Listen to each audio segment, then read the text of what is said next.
امریکا اخر هم د افغانانو مقابل کې ماتې ومنله.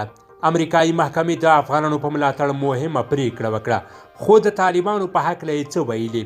جزئیات ویډیو کې وګورئ او چینل سبسکرایب کړئ. درنو لیدونکو السلام علیکم.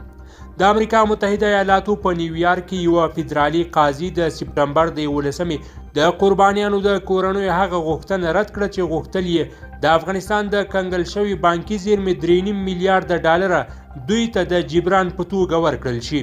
قاضي جورج بي ډینیلز په دې قضیه کې پریکړه وکړه چې فدرالي محکمې د افغانانو د شتمنیو د ضبطولو واک نه لري. هغه دا هم ویلي چې د سپټمبر د 11مې د قربانیانو کورنیو ته د دغو مرستو ورکول د امریکا د اساسي قانون خلاف کار دی، ځکه دا کار د افغانستان د مشروع حکومت په توګه د طالبانو د پیژندلو په معنا دی. د نیویارک ټایمز په وینا فدرالي قاضي یادونه وکړه چې د سپټمبر د 11مې پیښې د قرباني کورنیو غړو ته باید خساره ورکړل شي، خو د دې خسارې لپاره باید د افغانستان له بانکي زیرمو استفاده ونه شي. ډینیلز دا هم ویلي چې د فدرالي قانون او اساسي قانون له مخې طالبان باید د سپټمبر د 11مې د بریدونو مسؤلیت په غاړه واخلي، نه پخوانی افغان جمهوري نظام او د افغانستان خلک.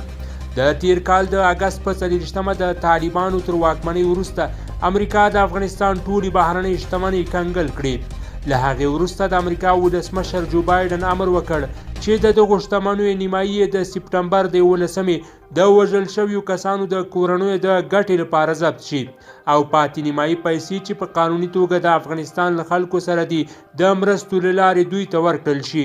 د بایډن حکومت دغه راز اعلان وکړ چې په امریکا کې د افغانستان د غصب شویو شتمنیو نیمایي برخه به په سویس کې یو صندوق ته انتقال کړي، څو د اړتیا پر مهال د طالبانو تر کنټرول لاندې افغانستان بانک ته د افغانیو د مالی ثبات لپاره د ځینو شرایطو په مقابل کې ورکړل شي. یو شمېر افغانانو د نیویارک د محکمې دا پریکړه ستایلې، خو د طالبانو حکومت لا په دې اړه غبرګون نه دی ښودلی.